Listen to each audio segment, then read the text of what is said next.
Hello बच्चों, मैं professor Devesh Tripathi DT sir एक बार फिर आ गया हूँ वेक्टर्स का वीडियो लेकर 11th क्लास के बच्चों के लिए खास तौर पे।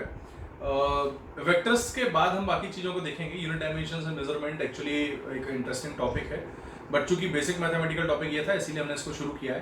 तो इसके ऑलरेडी मैं शायद आई डोंट रिमेम्बर 4 या 5 वीडियोज़ डाल चुका हूँ, है ना। तो जिन लोगों ने ये वीडियोज़ नहीं देखे हैं आई सजेस्ट कि वो वीडियोज़ देख लो, करेक्ट।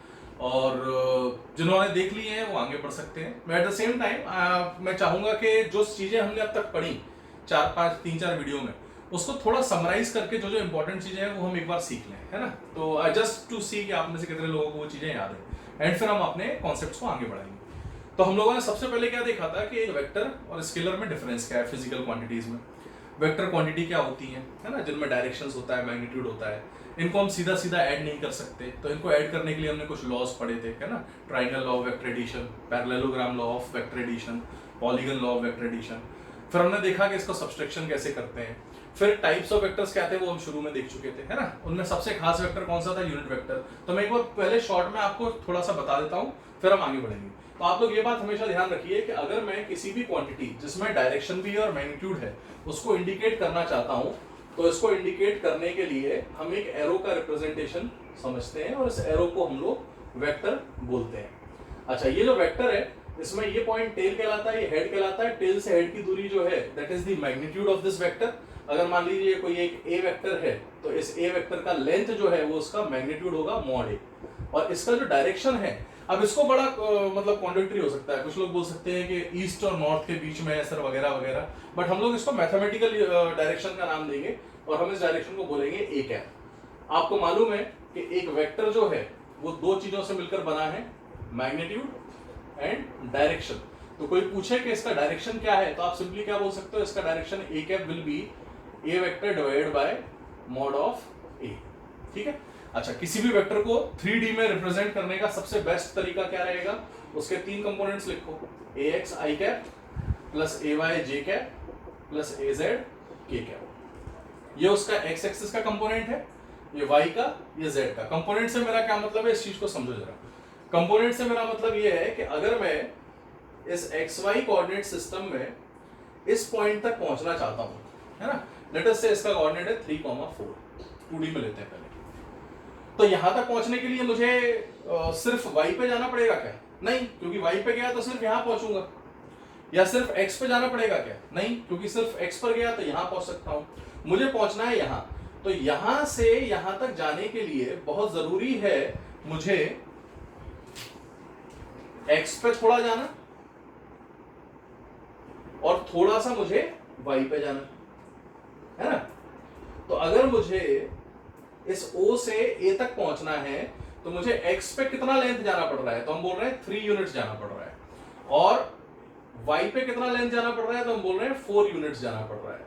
तो ये जो पोजीशन है या इस पोजीशन वेक्टर को हम लोग डिस्कस करेंगे, तो इस OA वेक्टर को हम लोग लिख सकते हैं दो चीजों से, इसका X कंपोनेंट और इसका Y कंपोनेंट। और X कंपोनेंट का डायरेक्शन होता है i कैप, तो लिख दो 3i कैप, और Y का डायरेक्शन 4j कैप। तो this is how we represent a vector, है ना।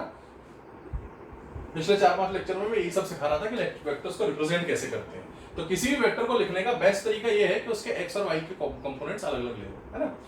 अब मुझे OA वेक्टर मिल गया तो इसका मैग्नीट्यूड लिखना बहुत आसान है, पाइथागोरस से कर लो या वेक्टर के रूल से कर लो। वेक्टर का रूल कहता है under root of perpendicular components के लिए 3 square plus 4 square plus 2 × 3 × 4 cos 90। cos 90 0 हो जाता है, इसीलिए हम इतना ही लिख देते हैं।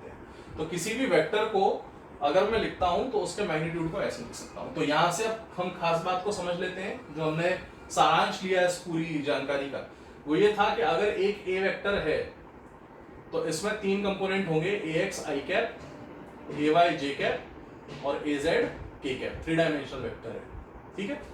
इस 3 डायमेंशनल वेक्टर का मैग्नीट्यूड अगर कोई निकालना चाहे तो वो अंडर रूट ऑफ i का कंपोनेंट जो है ax उसका स्क्वायर, j वाला ay उसका स्क्वायर प्लस k वाला az उसका स्क्वायर, ये आ गया मैग्नीट्यूड। डायरेक्शन निकालना चाहे तो आपको मालूम है डायरेक्शन क्या होता है, वेक्टर डिवाइडेड बाय मैग्नीट्यूड।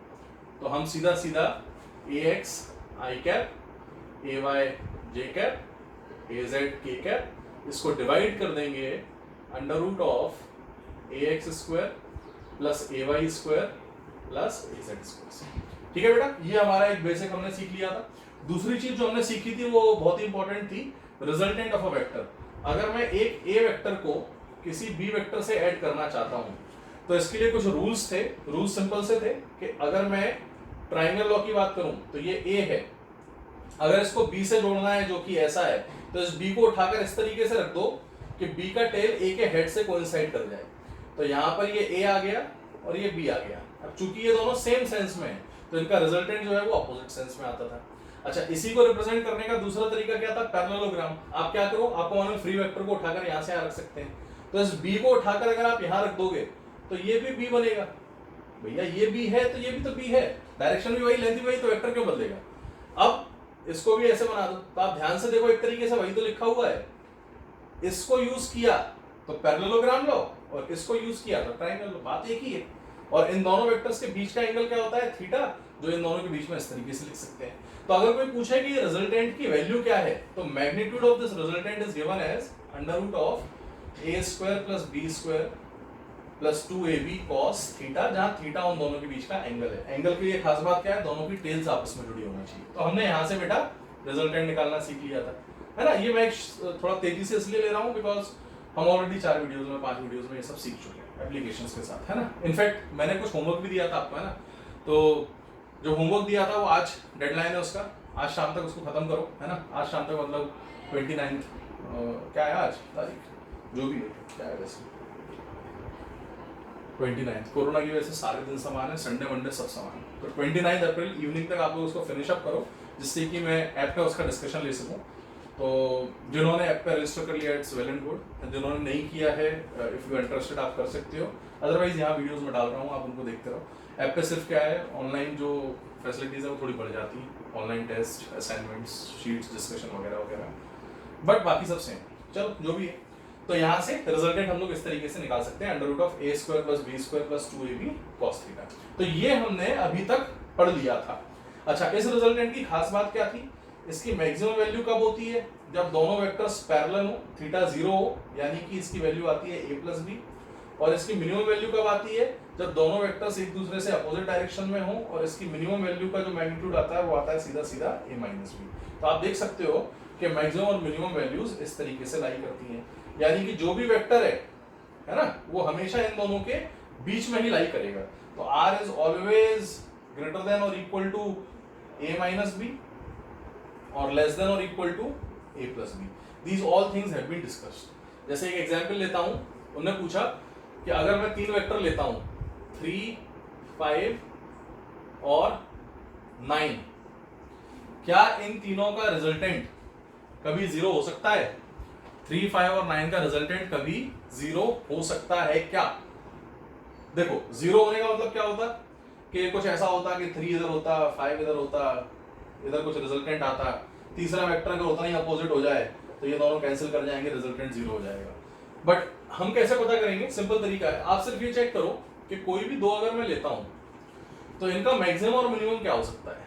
तो मैक्सिमम मतलब जोड़ दो, 3 + 5 8, और मिनिमम मतलब 5 - 3 2। तो अगर मेरा तीसरा वेक्टर 8 और 2 के बीच में लाई करता है तो वो इसको कैंसिल कर सकता है, रिजल्टेंट 0 आ सकता है। जैसे मान लो फॉर एग्जांपल ये रहा, मैं भी बताता हूँ एक एग्जांपल से। तो इस केस में आप देखो 8 और 2 के बीच में क्या नो लाई करता है, नहीं, तो रिजल्टेंट नॉट इक्वल टू 0। एक एग्जांपल से समझाता हूं मैं, देखो फिर से। मान लो मैंने वेक्टर लिया 3 और 5 और तीसरा वेक्टर है लेट अस से 4। अब वो पूछ रहा है कि सर बताइए रिजल्टेंट कभी 0 हो सकता है क्या। तो आप सबसे पहले इन दोनों को पकड़ो, बताओ मैक्सिमम कितना हो सकता है 8, मिनिमम कितना हो सकता है 2। तो क्या ऐसा कुछ हो सकता है कि 3 को और 5 को जब हम ऐड करें तो 3 छोटा बना दिया मैंने, 5 बड़ा बना दिया। सोचो अगर ऐसा कुछ हो जाए कि इसका रिजल्टेंट 4 आ जाए, आ सकता है क्योंकि इनके बीच में लाई करना चाहिए।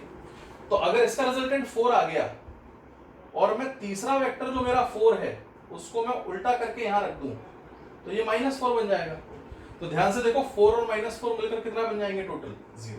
तो ये पॉसिबिलिटी है। तो आपको कैसे समझना है कि ये पॉसिबिलिटी कब आती है कि अगर तीसरा वेक्टर हमारे मिनिमम और मैक्सिमम के बीच में लाई करता है तो उसकी डायरेक्शन चेंज करके समहाउ हम जीरो निकाल सकते हैं। तो यहाँ पर जीरो पॉसिबल है, बाकी जगह पे पॉसिबल नहीं था। तो ये एक सिंपल सा एप्लीकेशन हो गया इसका। तो आई होप आपको ये सारी चीजें समझ में आई होंगी। ऑलरेडी हम पढ़ चुके हैं, थोड़ा बहुत दिक्कत है, समझ में कम आया है, डोंट वरी। 1 to 4 वीडियोस जो है, 5 वीडियोस जो है वो आप देखो, उनको देखोगे, बहुत ही स्मूथली हमने देखा है, डील किया है छोटा छोटा।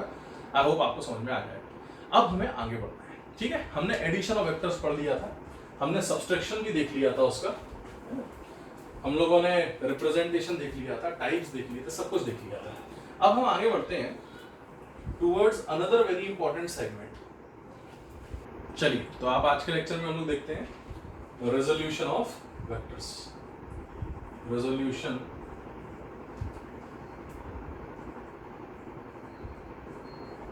ऑफ वेक्टर्स, कुछ लोग इसको कंपोनेंट्स ऑफ अ वेक्टर भी बोल सकते हैं, बट मैं अभी कंपोनेंट्स बोलना अवॉइड इसलिए कर रहा हूं बिकॉज एक बार डॉट प्रोडक्ट हो जाए फिर मैं आपको कंपोनेंट्स ऑफ अ वेक्टर और अच्छे से एक बार बताऊंगा। फिलहाल एक बेसिक रेजोल्यूशन हम देख रहे हैं। चूंकि स्केलर क्वांटिटी में डायरेक्शन नहीं होती, इसीलिए उसको रिजोल्व करने की कोई जरूरत नहीं होती, वो एक ही पर्टिकुलर, वो कहीं भी रहे कोई फर्क नहीं पड़ता, डायरेक्शन है ही नहीं उसमें। बट यहाँ एक दिक्कत है कि अगर मैं इस वेक्टर की बात करता हूं जो यहाँ मैं एक्स और वाई कोऑर्डिनेट सिस्टम में बना रहा हूं, और वो वेक्टर कुछ ऐसा है, तो ये जो खास वेक्टर मैंने बनाया ओ ए वेक्टर, अब इसमें एक प्रॉब्लम है। क्या प्रॉब्लम है कि अगर मैं इसका कुछ नाम रख दूं, कोई भी, ये फोर्स हो सकता है, कुछ भी हो सकता है, तो अगर मैं इसको एक ए वेक्टर अगर बोलता हूं, तो क्या ये ए वेक्टर सिर्फ एक्स एक्सिस से बना हुआ है? तो नहीं। क्या इसमें सिर्फ वाई एक्सिस है? नहीं। तो it is made up of two particular directions. जैसे इसको थोड़ा समझिएगा कि अगर मान लीजिए मैं आपसे यहां बोलता हूं कि मैंने ये वेक्टर बनाया एक, और ये वेक्टर में ये एक्स एक्सिस है, ये वाई एक्सिस है। अब मैंने जो वेक्टर बनाया वो मान लेता हूं ये है ना, लेट अस से इसका लेंथ है 3 यूनिट्स। कितना लेंथ है इसका? 3 यूनिट्स। तो अगर मैं आपसे पूछूं कि इसका x कंपोनेंट कितना है या x एक्सिस पर लेंथ कितना है, तो आप बोल दोगे 3। और मैं पूछूं इसका y एक्सिस पर लेंथ कितना है, तो क्या बोलोगे? तो सर y पे कहां है? It is not on y। तो अगर y पर नहीं है यानी सिर्फ x पर है, तो y कंपोनेंट कितना हो गया? 0। अच्छा, इस वेक्टर को कैसे लिखेंगे? तो इसको हम लिख सकते हैं a vector is equal to 3i cap plus 0j cap. लिखो ना लिखो कोई फर्क नहीं पड़ता। ऐसे ही अगर मान लीजिए मैं यहां एक दूसरा वेक्टर बना देता, ये वाला, और इसका मैग्नीट्यूड है मान लो 4 यूनिट्स, ठीक है, या उससे छोटा लग रहा है तो 2 यूनिट्स, लेंथ में छोटा दिख रहा है ना। अब मैं पूछूं कि बताओ जरा, ये वाले वेक्टर का नाम अगर b है तो इसका x कंपोनेंट कितना है? तो भैया ये जो b है, क्या ये x एक्सिस पे लाई कर रहा है? नहीं। तो अगर ये x एक्सिस पर लाई नहीं कर रहा तो bx कितना हो गया बेटा? 0। और ये सिर्फ y एक्सिस पर लाई कर रहा है, इसीलिए by कितना हो जाएगा इसका? 2। तो अगर मैं यहाँ b वेक्टर लिखना चाहूं तो यहां से मैं b वेक्टर कितना लिख सकता हूं? सीधा सीधा b वेक्टर बन जाएगा 0i cap plus 2j cap. 0 लिखो ना लिखो कोई फर्क नहीं पड़ता, तो ये बन गया 2j कैप। अब आप ध्यान से देखो, ये दोनों वेक्टर्स की कंपोनेंट लेने की कोई जरूरत इसलिए नहीं पड़ी क्योंकि ये पूरे किसी एक एक्सिस पर लाई कर रहे थे। यहां प्रॉब्लम ये हो गई कि भैया ये तो दोनों एक्सिस पर लाई कर रहा है ना, एक्स पर भी लाई कर रहा है और वाई पर भी। कोई पूछे सर कैसे? चलो एक काम करो, यहां से रोशनी डालो, लाइट डाली मैंने यहां से, और मान लो OA एक रॉड है। अब OA एक रॉड है और मैं यहां से लाइट डालूंगा, तो आपको नहीं लगता इसकी परछाई एक्स एक्सिस पर आएगी? तो इसकी परछाई जब एक्स एक्सिस पर आएगी तो वो कहां तक या कितनी लंबी होगी, हमें उससे मतलब है। तो ये उसकी लंबाई होगी। तो जैसे ही मैंने ऊपर से लाइट जलाई, बड़े बढ़िया टॉर्च मॉर्च जला रखी बहुत सारी, और जैसे ही वो टॉर्चेस को जलाऊंगा मैं, तो OA की जो शेडो है वो यहां तक आएगी, और ये जो लेंथ रहेगी इसको मैं AX नाम दे रहा हूं। और इस AX को ही हम लोग कहते हैं x component of this A vector. क्या बोलते हैं बेटा इसको हम? x component of this A vector. अच्छा, अब y पर इसकी कोई लेंथ होगी क्या? देखते हैं, लाइट डालो। इस बार ग्रीन लाइट डाल दी मैंने, बढ़िया। जैसे ही ये लाइट डाली, इसके डालते से ही मुझे दिखाई दिया कि इस OA की जो परछाई है वो यहां तक आ रही है। तो ये जो शैडो की लेंथ आ रही थी, ये देख रहे हो आप, ये जो लेंथ है, करेक्ट, ये मेरा y कंपोनेंट हो गया। इसको मैं AY लिख देता हूं। तो इसका मतलब एक बात कह सकते हैं कि ये जो a है वो ax और ay से मिलकर बना है। तो सर कैसे कह दिया ये, अभी बताता हूं, है ना। ध्यान से देखो, अगर मैं इसको रीड्रॉ करूं तो क्या ऐसा कह सकता हूं कि इस xy कोऑर्डिनेट सिस्टम में मुझे OA बनाने के लिए पहले x एक्सिस पर आना पड़ा ax यूनिट्स, और जैसे ही मैं ax यूनिट्स x एक्सिस पर आया मैं ऊपर गया, और कितना ऊपर गया बेटा, मैं गया ay यूनिट्स। तो triangle law of vector addition कहता है कि अगर दो वेक्टर सेम सेंस में रखे जाते हैं ax और ay, तो इनिशियल से फाइनल तक की जो लेंथ होगी ये आपका रिजल्टेंट वेक्टर देती है, यानी this vector is the addition of these two vectors. और यही तो हमारा a वेक्टर था। तो हम साफ तौर पे यहाँ क्या कह सकते हैं बेटा कि जो a वेक्टर है this is equal to ax i cap plus ay j cap. अभी सीखा था हमने इसका मैग्नीट्यूड कितना हो जाएगा, यानी इस एरो की, रेड एरो की लेंथ कितनी हो जाएगी, तो ये हो जाएगी under root of ax square plus ay square. अच्छा, इसका डायरेक्शन क्या होगा अगर कोई पूछे, तो डायरेक्शन रिप्रेजेंट करने के हमारे पास तीन तरीके हैं। पहला ज्योग्राफी, कोई बोल दे नॉर्थ ईस्ट, गलत है, मैं बता चुका हूँ, पुराना वीडियो देखो, है ना। दूसरा कोई बोले कि सर इसका जो डायरेक्शन है वो a कैप है, तो मैं सही मान जाऊंगा, है ना, मैथमेटिकली बता रहा है वो। a कैप कितना होता है, वेक्टर अपॉन मैग्नीट्यूड, यानी कि ax i cap plus ay j cap upon magnitude कितना है, under root of ax square plus ay square. देखो ये बढ़िया आ गया, तो यहां से मुझे a कैप मिल गया, देख पा रहे हो, ये डायरेक्शन एक्सेप्टेबल है। अच्छा, कुछ चालाक लोग क्या कर सकते हैं, इसका तीसरा फॉर्म ऑफ डायरेक्शन भी बता सकते हैं। वो कैसे, देखो, वो बोल सकते हैं कि अगर ये एंगल थीटा है ना, तो अगर मैं थीटा निकाल पाया तो मैं बोल दूंगा कि it is at an angle theta towards north from east, या at an angle theta towards Y from X. तो theta towards Y from X, ये भी एक तरीका हो सकता है ना, मैथमेटिकल नहीं है पर है तरीका है। तो कुछ लोग वेक्टर को एंगल से बताते हैं। तो हमारे पास अब दो तीन काम है। सबसे पहले कि ये कंपोनेंट्स की लेंथ कैसे निकालते हैं, है ना, थीटा के साथ उसका क्या रिलेशन है, जनरली हमें दे दिया जाता है, इसको यूज कैसे करते हैं, ये सारी चीज को हमें सबसे पहले सीखना है। तो आप सबसे पहले ये समझो कि अगर मैं इस ट्राइंगल की बात करूं, है ना, साइन कॉस याद करो, फर्स्ट वीडियो में, सेकंड वीडियो में बताया था मैंने। तो यहाँ ध्यान से देख सकते हो कि कॉस थीटा जो होता है इस राइट एंगल ट्राइंगल में, कॉस थीटा होता है base upon hypotenuse. Base is ax and hypotenuse is a, ये लेंथ तो a है ना, यहाँ से निकाली थी। तो आप देखो यहाँ से ax की वैल्यू कितना आ जाएगी, ax will become a cos theta. ax कितना आ गया बेटा, a cos थीटा। तो इसका y कंपोनेंट कितना आएगा, ay, तो हम बोल सकते हैं इसके लिए sin थीटा ले लो। तो sin थीटा कितना होता है, हम देख चुके हैं इसको, ay अपॉन a, तो ay कितना हो जाएगा, a sin थीटा। एक रिवीजन की तरह मान लो, है ना, बट ये इंपॉर्टेंट है।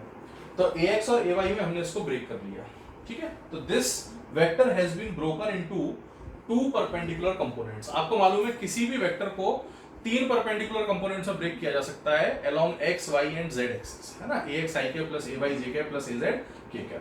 अब ax a cos थीटा है, ay a sin थीटा है, तो ये लिखने में कोई गलती नहीं है, परफेक्टली सही है ये, है ना। लेकिन कुछ लोगों ने इसको अलग तरीके से रिप्रेजेंट करने की कोशिश की। उन्होंने कहा सबको कॉस में लिखे तो कैसे लिख सकते हैं, तो इसका भी एक तरीका होता है जिसको हम डायरेक्शन कोसाइंस कहते हैं, पर उस पर मैं इस टॉपिक के बाद आऊंगा। तो फिलहाल मुझे ये पता चल गया कि अगर मेरा ये वेक्टर है a, तो थीटा की तरफ कॉस आता है और थीटा के परपेंडिकुलर साइन आता है, इसको ऐसे याद रखो, ठीक है।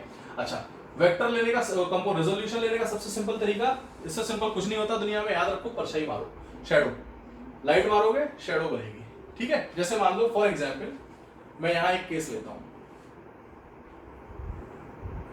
ये एक वेक्टर है ना, फोर्स है मान लो, ये है 5 यूनिट। कितना यूनिट है बेटा, 5 है, 10 मान लो, तुम भी क्या रखोगे लोग, 10 यूनिट्स, ठीक है।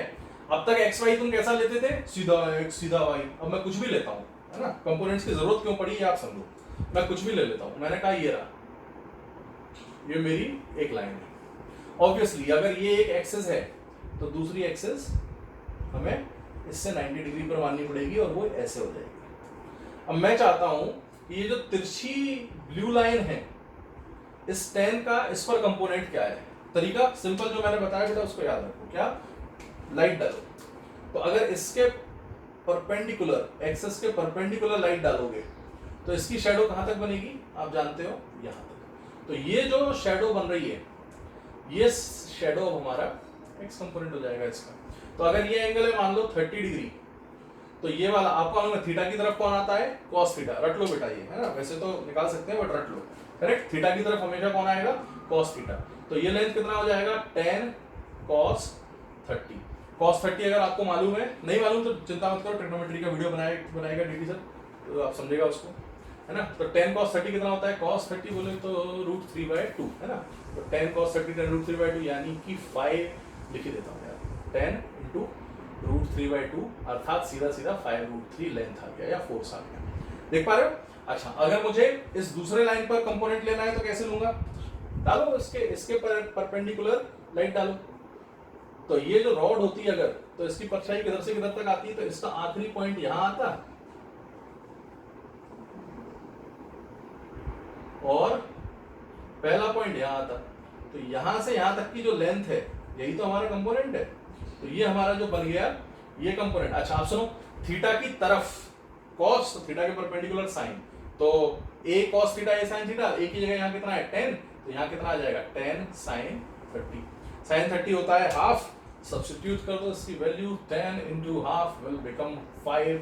एंड आपने देखा कितने आसानी से आपने बिना कुछ दिए सीधा सीधा सॉल्व कर लिया। तो कंपोनेंट्स हमेशा ऐसे एक्स और वाई पे लेना जरूरी नहीं है, आप कैसे भी ले सकते हो। देखो तिरछा ले लिया मैंने, कैसा भी, व्हाटएवर यू लाइक, है ना। इनफैक्ट एक ही लाइन के दो दो तीन तीन कंपोनेंट भी हो सकते हैं। जैसे फॉर एग्जांपल मान लो ये एक वेक्टर है, इसका इस लाइन से एंगल था 30 डिग्री, ठीक है, और इस लाइन से इसका एंगल है 60 डिग्री। थोड़ा कॉम्प्लेक्स हो रहा है, थोड़ा दिमाग लगाना है ना, थोड़ा सा दिमाग लगाना पड़ेगा। अब कोई पूछ सकता है कि सर अगर इसका मैग्नीट्यूड 10 यूनिट्स है, तो बताइए what is the component of this 10 units on this A line and what is the component of this 10 units on this B line। आप देख रहे हो मैं एकदम एक्सट्रीम चला गया। तो इस 10 का एक कंपोनेंट इस पर लेना है और 10 का ही कंपोनेंट इस पर लेना है। तो टेंशन लेने का नहीं, सिंपल क्या करना है, अगर A पर ले रहे हो तो A के परपेंडिकुलर लाइट डाल दो। मैं रेड से इंडिकेट कर रहा हूं। जैसे A के परपेंडिकुलर लाइट डालोगे तो यहां से एक परपेंडिकुलर इस पे गिरेगा, देखा, यहां से लेकर यहां तक की जो लेंथ है ये आपका इसका कंपोनेंट आ जाएगा ऑन ए। और ये जो कंपोनेंट है इसकी वैल्यू कितना हो जाएगी 10 cos 30। भाई थीटा की तरफ cos, अभी तो यही बता रहे हैं ना हम तब से, थीटा की तरफ cos। तो 10 cos 30 बन जाएगा 10 × √3/2 अर्थात 5√3। देखो जो यहां किया था वही आ गया, है ना। अच्छा चलो ठीक है, इस पर बनाना है तो क्या करें, फिर से लाइट डालो। किसके परपेंडिकुलर डालना है, इस बी के। तो बी के परपेंडिकुलर अगर लाइट डालोगे तो इसका मतलब लाइट ऐसे में जाना चाहिए। तो ये रहा पहला एरो, दूसरा एरो, तीसरा, अब इसके पैरेलल कई सारे एरो बना दो, है ना। आप लोग समझो इसको, थोड़ा कॉम्प्लेक्स हो सकता है समझने में, बट आ गया समझ में तो मजा आ जाएगा, है ना। इसका मतलब आप देख रहे हो एक ही लाइन के कितने भी कंपोनेंट्स ले सकते हैं। तो जैसे ही मैंने यहाँ से लाइट डाली एक ग्रीन, ये इस पर आएगी और ऐसे इस पर परपेंडिकुलर, देखो देखो क्या बढ़िया बन गया 90 डिग्री, अरे वाह। तो इसका मतलब इसका जो कंपोनेंट आएगा इस लाइन पर वो यहाँ से यहाँ तक की लेंथ रहेगी, खत्म बात, कितना आसान था। और ये अगर 60 डिग्री है तो इसका थीटा की तरफ कंपोनेंट हो जाएगा 10 cos 60। cos 60 होता है हाफ, तो देखो ये आ गया 5 units. See how simple it was. तो इसी 10 का इस लाइन पे कंपोनेंट अलग आया और इस लाइन पे कंपोनेंट अलग आया। तो किसी भी वेक्टर का कहीं भी कंपोनेंट ले सकते हैं, है ना, कोई इसमें सोचने की बात नहीं है। किसी भी वेक्टर का किसी दूसरे वेक्टर पे भी कंपोनेंट ले सकते हैं। उसके लिए मैं फॉर्मूला भी बनाऊंगा डॉट प्रोडक्ट में, बट फिलहाल आपको ये बात समझ में आई कि कंपोनेंट्स लेना बहुत आसान है। अपनी कंपोनेंट्स जब भी हम लेते हैं अपनी सुविधा के अनुसार लेते हैं, है ना। तो आप इसको नोट करें पॉज करके, और मैं एक क्वेश्चन के थ्रू आपको समझाता हूं कि कंपोनेंट्स कैसे सुविधा के अनुसार लिए जाते हैं, ठीक है।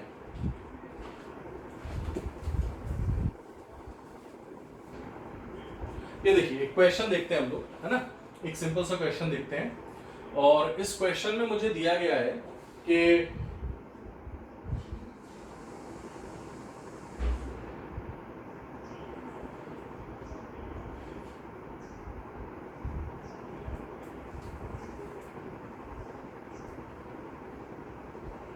यहां छत से एक रस्सी बांधी हमने, और उस रस्सी से हमने एक बॉल को अटैच कर दिया। ठीक है बेटा। अब ये जो रस्सी है इसके अंदर कुछ टेंशन आ गया। टेंशन क्या होता है समझो, किसी भी चीज को जब आप खींचते हो ना तो टेंशन क्या, तनाव। रस्सी में हो सकता है तनाव। तो जब आपने उसको खींचा, भाई ऑब्वियसली किसी बॉल से बांधा हुआ है तो वो खींच रही है, तो जब वो खींच रही है तो उसका जो फोर्स है रस्सी के अंदर वो आ गया है 10 न्यूटन। और यहां इसको हमने एक दूसरी रस्सी से बांध दिया है। ठीक है, आप थोड़ा समझो प्रैक्टिकली। दूसरी रस्सी से बांध दिया है और इसके अंदर जो तनाव आ रहा है, ठीक है, ये हमें पता नहीं है। तो नहीं पता तो कुछ नाम दे दो, लेट अस से एफ। अच्छा, इसका जो वजन है उसकी वजह से जो इस पर फोर्स आ रहा है वो नीचे आ रहा है 5 न्यूटन। देखो एक आगे का क्वेश्चन करवा रहा हूं मैं, है ना, कंपोनेंट्स क्यों जरूरी है ये समझना बहुत जरूरी है। तो अब मेरे से पूछा गया कि सर बताइए ये एफ की वैल्यू क्या होगी, एंड साथ में मुझे दे दिया गया है कि रस्सी जो इस छत से एंगल बना रही है, दिस एंगल इज 30 डिग्री या 60 डिग्री। क्या ले लें, कुछ भी ले सकते हैं, मैं सिंपल लेना चाहता हूं। चलो ठीक है,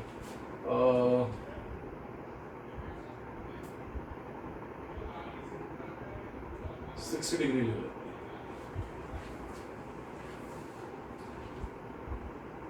नहीं 60 नहीं ले पाएंगे, वो ये एक्चुअली क्वेश्चन बनाते वक्त सोचना पड़ता है। इसको 30 ले पाएंगे ना, बिकॉज ये 30 होगा तो यहाँ पर 60 बनेगा।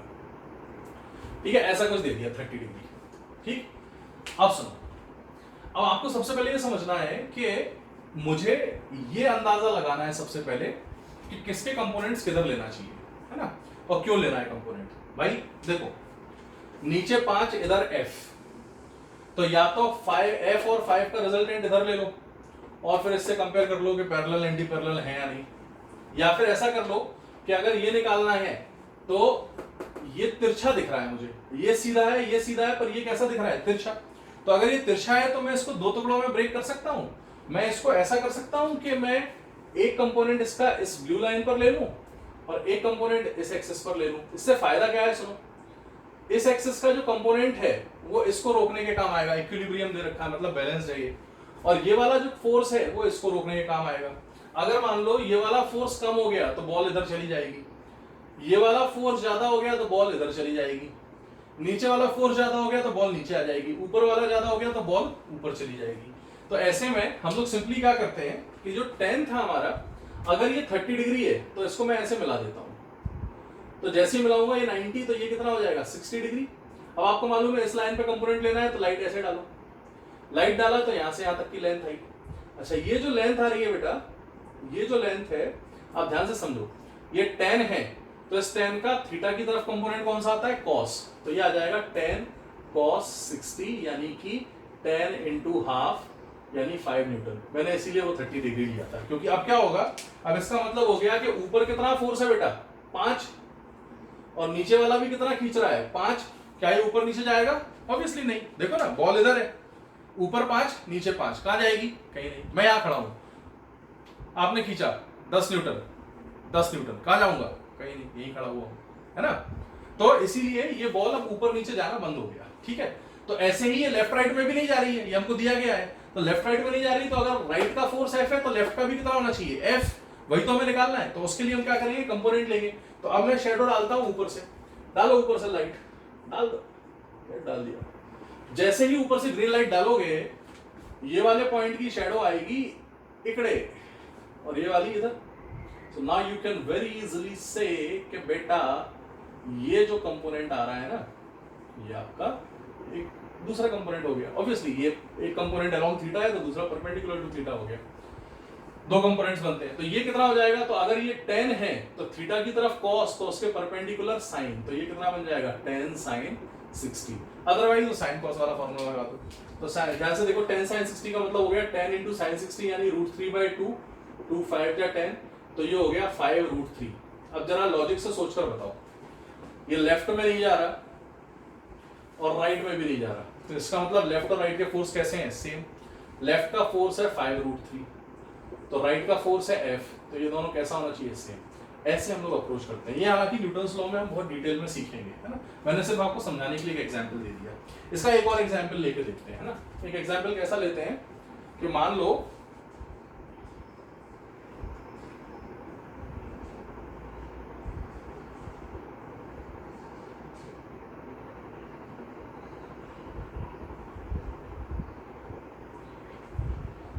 ऐसा मान लेते हैं कि एक इंक्लाइंड प्लेन है, इस पर मैंने एक बॉल को रख दिया बेटा। तो बॉल को जैसे ही रखोगे बॉल क्या करेगी, नीचे की तरफ आएगी, है ना। तो बॉल जब नीचे आ रही है तो कौन सा फोर्स इसको नीचे ले जा रहा है, पहले तो ये समझो। तो आपको मालूम है इस बॉल पर, अब नहीं मालूम है तो सुन लो, मैं यहाँ खड़ा हुआ हूँ, मैं क्यों, मान लो कोई बंदा अगर यहाँ खड़ा हुआ है और वो छत से बगल में खिसक जाता है तो क्या होगा, नीचे जाएगा। कौन नीचे ले जा रहा है, ग्रेविटी। ये मार्कर नीचे जाता है बिकॉज ऑफ ग्रेविटी, है ना।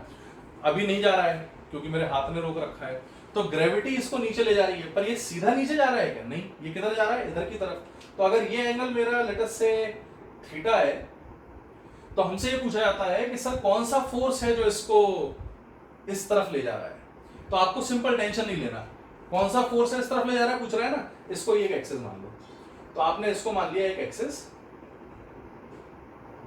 है ना। लेट अस से this is your x axis और इसके परपेंडिकुलर होती है वाई। तो यहां मैंने मान लिया सीधा सीधा Y axis. Famous question, famous क्या है वो तो खैर बचपना है, बट ठीक है आप लोगों के लिए बहुत जरूरी है क्योंकि आप लोग नया नया सीख रहे हो उससे। तो ये वाई एक्सिस आ गया और ये एक्स एक्सिस आ गया, ठीक है। ऐसे कंपोनेंट ले सकते हैं। अच्छा अब तक कैसे ले रहे थे, ये एक्स एक्सिस थी और ये वाई थी। अब ऐसा क्यों ले लिया, क्योंकि उसने हमसे पूछा है कि कितना फोर्स इधर लग रहा है। तो अगर मान लो इसका वेट नीचे की तरफ mg है ना, ये आपको पता होना चाहिए, आगे से ध्यान भी रखो, न्यूटन्स लॉ में अच्छे से सीखेंगे। हर बॉडी जिसका मास m है उसका वेट होता है mg और हमेशा नीचे होता है। अब सुनना, mg किधर ले जाना चाहता था, जमीन के अंदर, और जमीन है इसलिए नहीं जा पा रहा तो वो इधर जा रहा है। तो इसका मतलब mg का कोई कंपोनेंट इसको इधर ले जा रहा होगा। तो वो कौन सा कंपोनेंट हमसे पूछा जा रहा है, तो इसका मतलब अब कमाल की बात देखो, हमें इस mg का कंपोनेंट इस लाइन पर लेना है। कौन सी लाइन पर, ब्लू लाइन पे। किसी भी वेक्टर का कहीं भी कंपोनेंट ले सकते हैं, ये याद रखो। तो क्या करना है, सिंपल स्टेप 1, इसके परपेंडिकुलर टॉर्च जला दो, ये जल रही, देखो दिख रही है। इस टॉर्च की परछाई, इसकी परछाई बनाओ। तो इसका सबसे पहला पॉइंट तो यहीं आएगा और ये वाली जो लाइट है उसके कारण शैडो यहाँ आएगी। तो आप देखो इस mg का जो भी कंपोनेंट आएगा वो यहाँ आएगा। आप समझ पा रहे हो कितना इंपॉर्टेंट, कितना सिंपल है ये। परछाई वाला method is the best method, है ना, सबसे आसान, कम ही लोग बताते हैं इसको। तो अगर ये थीटा है, ये 90 है, तीनों का सम होना चाहिए 180। ये 90 है तो बचे दो का सम मिला के कितना होना चाहिए, 90। तो ये थीटा है तो ये कितना हो जाएगा, 90 माइनस थीटा। समझ पा रहे हो कि नहीं, अरे भाई ये तीनों का सम मिला के 180 होना था, या अकेला ही 90 हो गया, तो बचे दो मिलाकर कितना होना चाहिए, 90। तो अगर इसको मैंने x मान लिया, या इसको मैंने कुछ नाम दे देते हैं अल्फा, तो थीटा प्लस अल्फा कितना होना चाहिए, 90। तो अल्फा कितना हो जाएगा, 90 माइनस थीटा। अच्छा एक और काम करते हैं, अल्फा अगर 90 माइनस थीटा हो गया तो एक काम करो ना, इसका एंगल वैसे तो इससे भी निकाल सकते हैं, अदरवाइज आप ठीक है चलो अल्फा से ही निकाल दिया, है ना, थोड़ी सी ट्रिग्नोमेट्री है बट आप सीख जाओगे। तो अगर मैं ये कंपोनेंट लेना चाहूं, है ना, तो इसकी वैल्यू कितना हो जाएगी, तो ये लेंथ कितना है mg, तो mg का अल्फा की तरफ कंपोनेंट कितना आएगा, this will come out to be mg cos alpha. कितना आएगा बेटा, mg cos अल्फा। अल्फा की वैल्यू डाल दो तो this will become mg cos alpha को क्या लिख सकते हैं, 90 माइनस थीटा। फिलहाल याद रखो cos 90 माइनस थीटा बन जाएगा sin थीटा। तो यहां से ये कंपोनेंट कितना बन गया, mg sin थीटा। या दूसरा तरीका क्या हो सकता था कि आप एक काम करो ना, इसके परपेंडिकुलर एक लाइन ड्रॉ कर दो, है ना, ये तो ऑलरेडी अल्फा था ही, है ना, ये अल्फा है। तो एक काम करता हूं, अगर मैं इसको ऐसे ड्रॉ कर दूं हॉरिजॉन्टल और ये वर्टिकल, ध्यान से समझना, ये अल्फा है पूरा 90 है, तो ये कितना बचेगा, 90 माइनस अल्फा, है ना। अच्छा सिमिलरली इसको जब इधर एक्सटेंड करोगे तो ये भी तो 90 है, समझ पा रहे हो, ये वाला, ये देखो ये तो पूरा 90 है, ये अल्फा है, तो ये कितना बचा 90 माइनस अल्फा, और ये अल्फा है 90 माइनस थीटा, तो 90 माइनस अल्फा यानी 90 माइनस थीटा, यानी ये बन गया थीटा, है ना। तो अब फायदा क्या हो गया कि भैया थीटा अगर इस तरफ है तो mg का यहाँ वाला कंपोनेंट कॉस आएगा, तो ये वाला कितना आना चाहिए साइन, इसीलिए आ जाता है mg साइन थीटा। तो ऐसे हम इसको अप्रोच कर सकते हैं, है ना। ये थोड़े से टफ एग्जांपल्स हैं, इसके अच्छे एग्जांपल हैं। एचसी वर्मा में कुछ क्वेश्चंस दिए, उनको आप अप्रोच कर सकते हो इससे, है ना। जैसे मान लो एक सवाल मैं उस टाइप का करा देता हूँ, उसको जरूर फिर आप मेरे 6 वीडियोस देखने के बाद आप एचसी वर्मा के वेक्टर्स के शुरुआती कई क्वेश्चंस कर सकते हैं, तो आप उनको ट्राई करें। जैसे एक सवाल दिया गया है ना, जैसे मुझे दे दिया गया कि ये हमारी एक्स एक्सिस है और ये हमारे लिए वाई एक्सिस है, ठीक है। So this is x axis and this is y-axis. Let me remove this so that I get a proper space to explain desired concept. चलो देखो, तो ये रहा बेटा x-axis, ये रहा y-axis। हमको दिया गया कि फोर्सेस लग रहे हैं एक बॉडी पे या वेक्टर्स हैं कुछ, है ना। एक वेक्टर दे दिया हमको, ये एरो ऊपर और इसकी लेंथ है 3। दूसरा वेक्टर हमको दे रखा है ऐसा 2 यूनिट्स 30 डिग्री, 2 यूनिट्स 30 डिग्री। तीसरा वेक्टर हमको दे रखा है इधर की तरफ,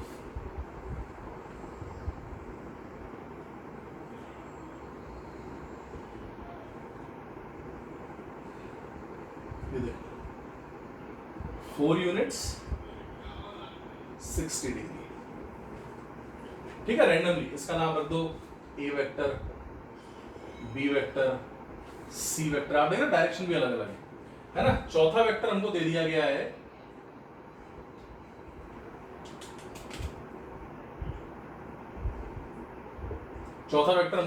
है कुछ इस तरीके का,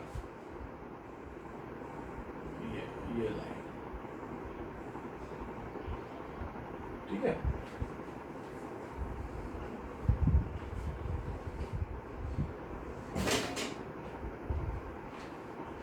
एंड लेट अस से इसकी लेंथ जो है वो है, कुछ भी ले लो, 3 ले लो, है ना। क्या करना है, 3 ले लो।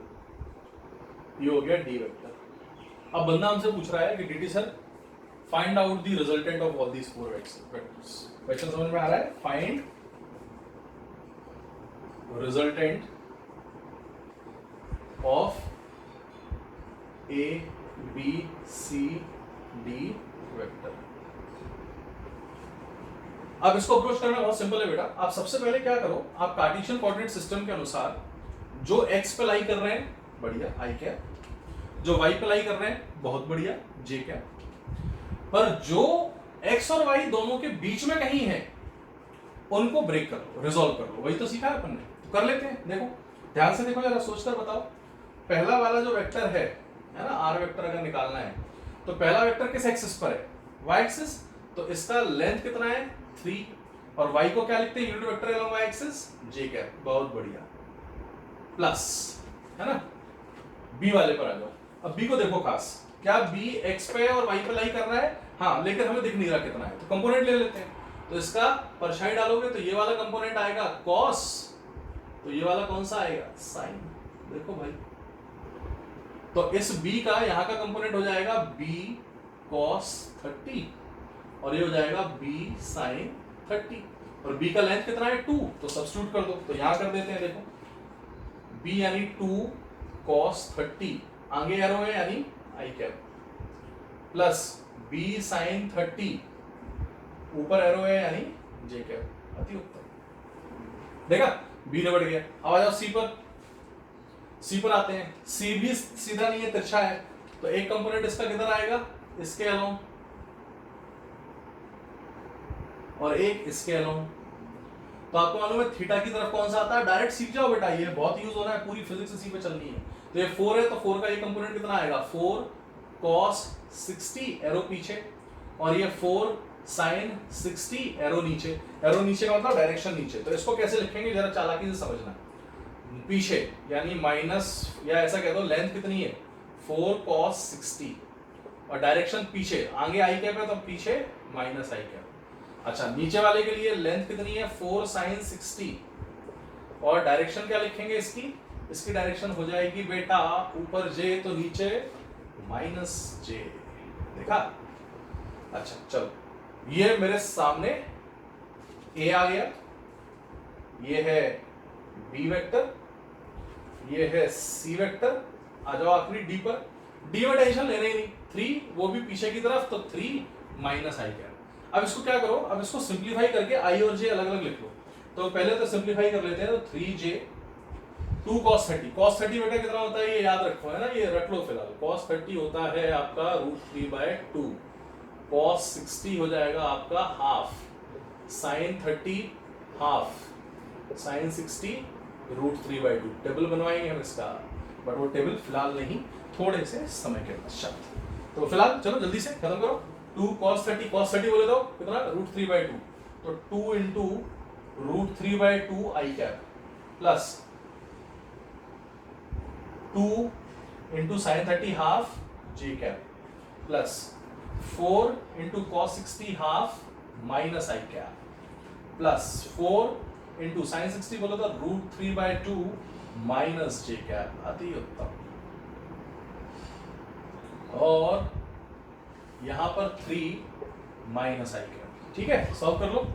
टू डू टू डू टू टू टू टू, तो यहां से आ गया आपका r vector will become 3j cap plus √3i cap plus j cap plus, ओह ये माइनस इधर ले जाओ, तो -2i cap minus 2√3j cap minus 3i cap. देख रहे हो बेटा, है ना? अब क्या करें, अब सीधा सीधा रिजल्टेंट आ जाएगा, यहां से सॉल्व कर लो इसको। तो i वाले एक तरफ ले लो, √3i minus 2i minus 3i, -2 -3 कितना हो गया -5, तो ऐसा कह सकते हैं √3 minus 5i cap plus j में देखो 3j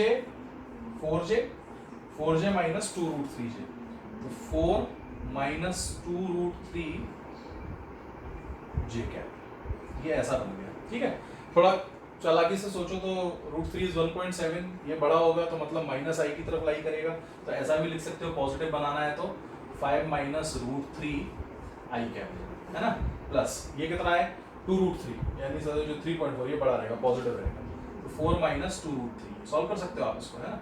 this will become j cap. तो ये हमने इस तरीके से लिख दिया, ये हमारा रिजल्टेंट वेक्टर आया। कोई इसका मैग्नीट्यूड पूछे तो आपको फॉर्मूला पता है, पर थोड़ी सी गंदगी हो जाएगी कैलकुलेशन में।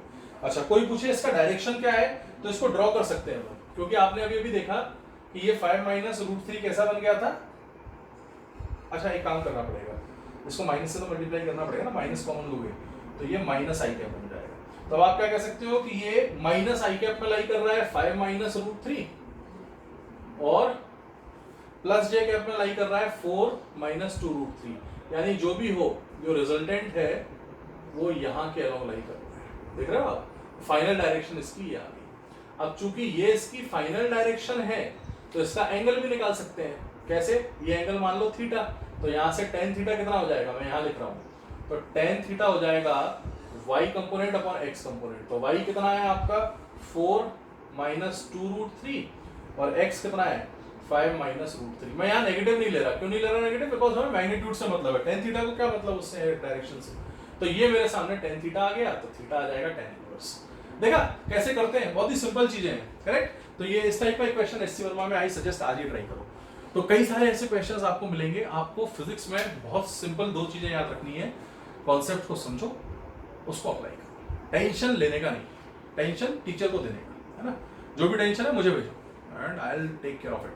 फिलहाल आई होप आपको ये समझ में आया होगा, है ना। अब इसका एक लास्ट छोटा सा डायरेक्शन कोसाइंस वाला कॉन्सेप्ट है, वो मैं बता देता हूँ and I will wind it up. अगले सेशन में ऐप पे हम लोग डाउट्स का डिस्कशन करेंगे, जो हमने वर्कशीट दी है उसका। तो जिन्होंने रजिस्टर नहीं किया है, मेक श्योर आप कर लें। नहीं, थोड़ा टाइम लेना है ले लो, कोई दिक्कत नहीं है, बट रजिस्टर अल्टीमेटली करना है। बट याद रखो, प्रिपरेशन शुरू कर दो। अभी भी हिट एंड ट्रायल पे मत चलो, मजे चल रहे हैं, कहीं ये देख रहे हैं कहीं वो देख रहे हैं, हिट एंड ट्रायल नहीं चलेगा, है ना बेटा, क्योंकि अब कोरोना का नहीं पता कब तक चलेगा, है ना, कुछ तो अगस्त सितंबर बोल रहे हैं। 1 लाख टेस्टिंग भी अगर अपन रोज करते हैं, है ना, कोरोना वायरस की, तो 1 लाख पर डे टेस्टिंग करने में अपन को 15-20 साल लग जाएंगे पूरी आबादी की टेस्टिंग करने में। तो testing is not the only solution, है ना। वैक्सीन बन जाए जस्ट होप, उसमें टाइम लग रहा है, तो इसीलिए इस बात को अच्छे से समझो कि अपनी पढ़ाई को वेस्ट मत करो, टाइम को वेस्ट मत करो, शुरू कर दो पूरी प्रिपरेशन, है ना। हम लोग यहाँ जितना हेल्प कर पा रहे हैं, सारे टीचर्स आजकल ऑनलाइन पढ़ा रहे हैं, सब आपको हेल्प कर रहे हैं, है ना। बाकी कई फैसिलिटीज़ हैं जो यहाँ यूट्यूब के थ्रू हम नहीं दे पा रहे हैं, वो फैसिलिटीज़ के लिए आप लोग रजिस्टर कर सकते हैं और ऐप पे आ सकते हैं। तो मैं जल्दी से लास्ट चीज़ बता देता हूँ आपको, direction cosines, and we will wind it up. अगले सेशन में हम लोग वेक्टर प्रोडक्ट्स को डील करेंगे, है ना। तो सिंपल सा है, एक्चुअली कुछ अलग से आया कॉन्सेप्ट नहीं है। कुछ लोगों का कहना था सर आप ठीक है कंपोनेंट में आपने साइन में ले लिया, एक टर्म कॉस में ले लिया, हमें अच्छा लगा, ठीक है आपने बोला बढ़िया, लेकिन सर ऐसा नहीं हो सकता कि हम सिर्फ कॉस ही कॉस में खेलें, या हम किसी भी एक वेक्टर का तीनों एक्सिस से अगर डायरेक्शन निकालना चाहते हैं या एंगल निकालना चाहते हैं तो उसका सिंपलेस्ट फॉर्म क्या होगा। तो हमने कहा ध्यान से देखो बेटा, डायरेक्शन कोसाइंस।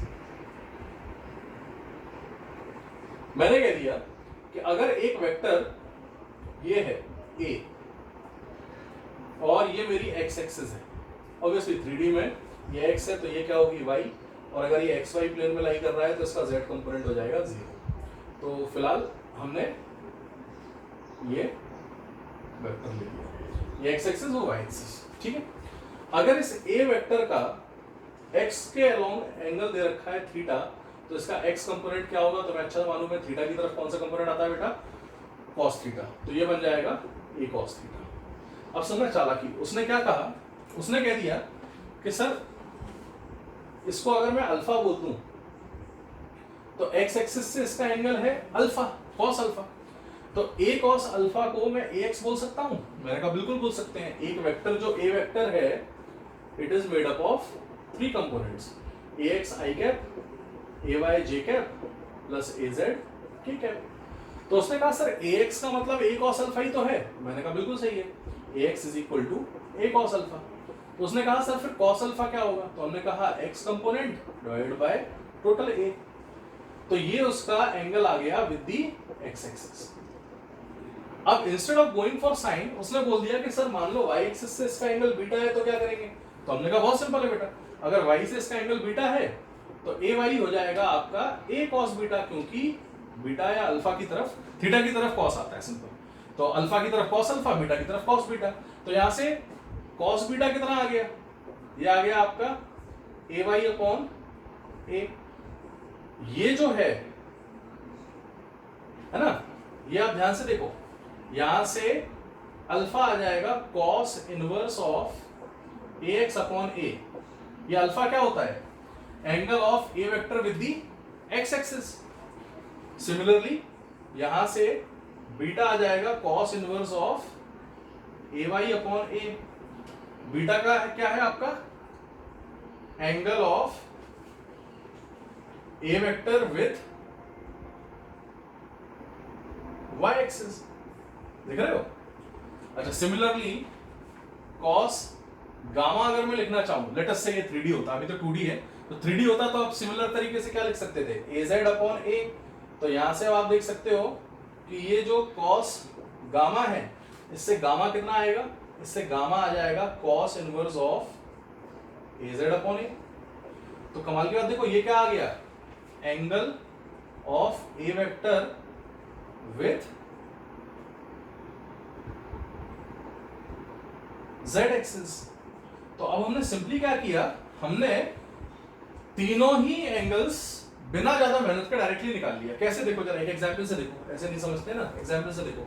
मैंने दे दिया एक a वेक्टर है 2i minus 3j plus k, और कोई पूछा find out the direction of this vector with x axis, तो मुझे मालूम है cos अल्फा क्या होता है, cos अल्फा होता है वेक्टर कंपोनेंट कौन सा, x वाला 2 अपॉन मैग्नीट्यूड। तो इसका मैग्नीट्यूड कितना आएगा a का, तो under root of 2 square is 4, 3 square is 9, 1 square is 1, root 14, तो 2/√14। देखो बेटा कॉस अल्फा आ गया, तो एंगल में तो एक्स एक्सिस कितना है, कॉस इनवर्स। ये इनवर्स लेना जरूरी है ना, आगे सीखोगे आप लोग, ज़्यादा कुछ नहीं है, इनवर्स उल्टा कर दिया, तो ये हो गया √14। ठीक है, चलो सिमिलरली कॉस बीटा कितना हो जाएगा, जल्दी बोलो। कॉस बीटा यानी वाई के साथ एक्सिस, तो एंगल ऑफ वाई एक्सिस यानी कि वाई कंपोनेंट मैग्नीट्यूड लो 3/√14, बात खत्म। कॉस गामा कितना 1/√14, तो फाइनली एंगल कितने हो गए, बीटा हो जाएगा कॉस इनवर्स ऑफ 3/√14, और यहां से आ जाएगा gamma will be cos inverse of 1/√14। अब देख रहे हो कितने आसानी से मैंने फॉर्मूले में डाल के इस रैंडम वेक्टर के तीनों एक्सिस के साथ एंगल निकाल लिए। ये हमारा फायदा है डायरेक्शन कोसाइंस का। तो ये जो तीनों टर्म्स है ना, इनको हम प्यार से बोलते हैं डायरेक्शन कोसाइंस। तो अगर कोई पूछे व्हाट आर डायरेक्शन कोसाइंस, तो सीधा सीधा कोसाइंस यानी कॉस, तो cos alpha, cos beta and cos gamma are simply given as direction cosines, correct. अच्छा, इसके एक दो बहुत इंपॉर्टेंट केसेस और नोट हैं जो आपको याद रखने हैं। पहला, अगर मैं आपसे पूछूं कि what is the value of cos square alpha plus cos square beta plus cos square gamma, तो आप मुझे सिंपली बताओगे कॉस अल्फा होता है सर ax/a, तो कॉस स्क्वायर अल्फा हो जाएगा ax²/a² प्लस अगला ay²/a², az²/a², एलसीएम a² ही आएगा, ऐड करो ax² plus ay² plus az², ऐसे ही कुछ आ रहा है बेटा। अच्छा, a होता है √of ax² plus ay² plus az², तो यहां से a² कितना आ जाएगा, ax² plus ay² plus az²। ध्यान से देखो, अगर मैं इस a² को उठाकर यहाँ डाल दूं तो ऊपर और नीचे सेम चीज लिखी है, कट जाएगी, तो फाइनली ये कटते से ही आंसर आ जाएगा 1। यानी कमाल की बात देखो, cos square alpha plus cos square beta plus cos square gamma कितना होता है 1। डायरेक्टली आया हुआ सवाल है, the sum of the squares of the direction cosines with all the 3 axes is always equal to 1। आपको एक होमवर्क देता हूँ, जो लोग इसको करेंगे I will be very happy, है ना, बिना नकल के ईमानदारी से आप लोग इस क्वेश्चन को ट्राई करके मुझे इसका आंसर कमेंट सेक्शन में जरूर डालो, है ना। तुम कमेंट सेक्शन में डालोगे I will be very happy, है ना। मुझे वीडियो बनाने का मेरा जो लक्ष्य है वो प्राप्त हो जाएगा, ठीक है। क्वेश्चन इज, अगर डायरेक्शन कोसाइंस है cos alpha cos beta cos gamma, तो डायरेक्शन साइंस होते होंगे sine alpha sign beta sine gamma, और अगर cos square alpha plus cos square beta plus cos square gamma 1 है, then what is the value of sin square alpha plus sin square beta plus sin square gamma, ये आपको मुझे बताना है। आप लोग ट्राई करेंगे, इसको कमेंट में डालेंगे, मैं अगले वीडियो में इसका सॉल्यूशन आपको दूंगा, आंसर आपको दूंगा। तो ये आपके लिए होमवर्क है। I want every single student attending या watching this video till this point to solve this question and write it down in comment, है ना। आई होप आपको ये समझ में आया होगा। डायरेक्शन साइंस थोड़ा ट्रिग्नोमेट्री लगेगी, आती है तो अच्छा है, नहीं आती तो हम सिखाएंगे, बट जिनको आती है वो तो ट्राई करें, कईयों ने किया है फाउंडेशन अच्छे से। चलो, तो ये डायरेक्शन कोसाइंस का एक आइडिया हो गया। तो कोई पूछे कि डायरेक्शन कोसाइंस की जरूरत क्या थी, तो हमने बोला डायरेक्टली सिंपली हमें एक्स वाई जेड एक्सिस के साथ अगर किसी वेक्टर का एंगल निकालना है तो direction cosines are the best ways, है ना। तो उनको निकाल लो, उससे एंगल आ जाएगा। आई होप आपको समझ में आया होगा। ये हमने एक पूरा एक लमसम ओवरव्यू ले लिया, है ना। प्रैक्टिस जरूर करें वेक्टर्स की, अन्यथा वेक्टर कितना भी कर लो कोई फायदा नहीं है। अच्छा, HC वर्मा लगा सकते हैं आप लोग, ट्राई करना शुरू कर दीजिए, है ना। DC Pande, Cengage, some good books, you should try, अगर है तो, नहीं तो PDF डाउनलोड करने की कोशिश करो, है ना। तो आई होप आपको ये समझ में आया। अगले में हम लोग प्रोडक्ट ऑफ वेक्टर्स को डील करेंगे, एंड ऐप पे हम लोग अगला वीडियो जो डालेंगे उसमें हम लोग डिस्कशन करेंगे जो भी क्वेश्चंस आपने ट्राई कर लिए। तो मेक श्योर 29 अप्रैल रात के 8 बजे तक आप लोग इस सारे क्वेश्चन की शीट को ज़रूर सॉल्व कर लें। और अगर कोई ऐप पे नहीं है और वो शीट चाहता है तो मुझे मेरे नंबर पे व्हाट्सएप करो।